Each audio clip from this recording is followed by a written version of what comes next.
Assalamualaikum warahmatullahi wabarakatuh.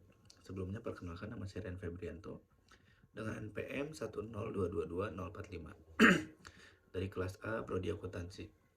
Pada video kali ini saya akan menjelaskan mengenai sistem transaksi keuangan digital, mengenai Extensible Business Reporting Language atau biasa disingkat dengan XBRL.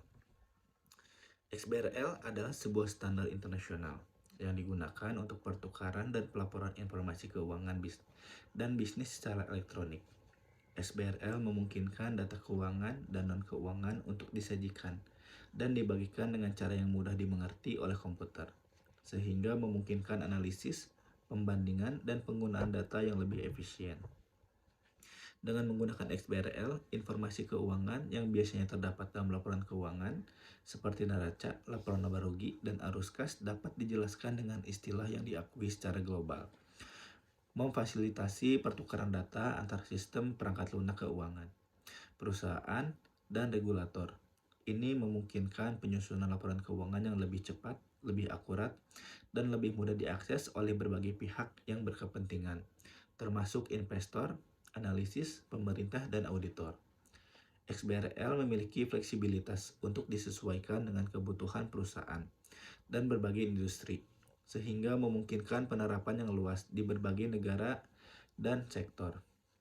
Selain itu, XBRL juga membantu meningkatkan transparansi dan akuntabilitas dalam pelaporan keuangan, serta memfasilitasi analisis data yang lebih mendalam dan pengambilan keputusan yang lebih baik dalam konteks bisnis dan investasi. Berikut adalah alur kerja pelaporan berbasis XBRL.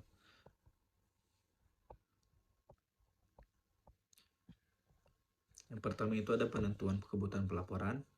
Tahap awal dalam pengembangan laporan berbasis XBRL dapat menentukan kebutuhan dan ruang lingkup laporan. Ini melibatkan identifikasi data keuangan dan data non-keuangan yang akan dilaporkan serta standar XBRL yang sesuai. Selanjutnya ada penyusunan laporan keuangan. Laporan keuangan tradisional disusun seperti biasa dengan menggunakan perangkat lunak akuntansi. Data-data yang terdapat dalam pelaporan tersebut kemudian diidentifikasi untuk dipetakan ke dalam format XBRL.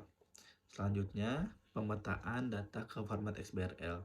Data yang terdapat dalam laporan keuangan kemudian dipetakan ke dalam struktur XBRL. Hal ini melibatkan penggunaan tag-tag XBRL yang sesuai dengan untuk mengidentifikasi elemen-elemen data seperti aset, kewajiban, pendapatan, dan biaya. Selanjutnya, validasi. Setelah data dipetakan ke dalam format XBRL, laporan tersebut harus divalidasi untuk memastikan bahwa struktur XBRL telah diimplementasikan dengan benar. Ini melibatkan penggunaan perangkat lunak validasi XBRL untuk memeriksa kesesuaian dan keakuratan tag-tag XBRL. Selanjutnya, publikasi. Setelah laporan keuangan divalidasi, laporan tersebut dipublikasikan dalam format XBRL. Ini dapat dilakukan dengan mengunggah laporan ke situs web perusahaan atau melalui platform pelaporan keuangan untuk mendukung XBRL.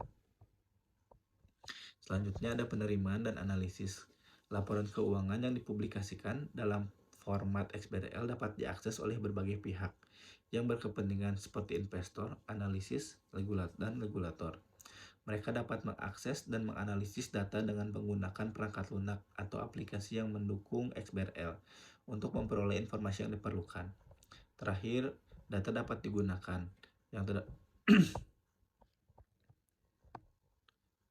setelah data semuanya setelah jadi, maka data tersebut dapat digunakan untuk berbagai tujuan, termasuk analisis kinerja bisnis, peramalan keuangan, dan pengambilan keputusan investasi, dan pelaporan regulator. Keuntungan XBRL. Yang pertama, untuk melakukan analisa laporan yang lebih baik, penghematan biaya, lebih cepat, akurat, dan dapat diandalkan, mengurangi perbandingan yang dilakukan secara manual di antara laporan, mengurangi input ulang data, berguna untuk penyebaran informasi menggunakan internet, dan terakhir, standarisasi format pelaporan. Berikut adalah manfaat XBRL. Yang pertama, untuk meningkatkan kegunaan sistem pelaporan secara elektronik, karena XBRL mengimplementasikan.